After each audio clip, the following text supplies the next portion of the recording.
এদিকে আগো। তো না কোনোদিন জীবনে আর কোনোদিন এইভাবে গাড়ি চালাবো না। এভাবে গাড়ি চালাবো আর গাড়ি চালালে নাম্বার প্লেট লাগাবো, ওই স্টিকার মিস্টিকার সব মুছে ফেলবো। গাড়ি স্টার্ট দাও।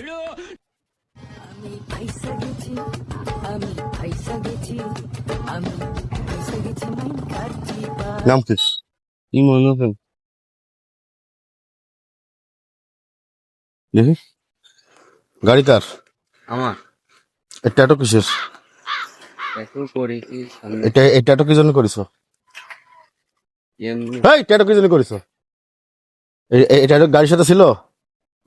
তো তুমি ট্যাটু লাগাইছো কি জন্য? ভুলে এখন দাও, নাম্বার প্লেট কই? নাম্বার প্লেট কই? নেই তো, আমি 10,000 টাকা দিয়ে কিনেছি। আমার বাসা তো এই জায়গা না, মাগুরা। মাগুরা।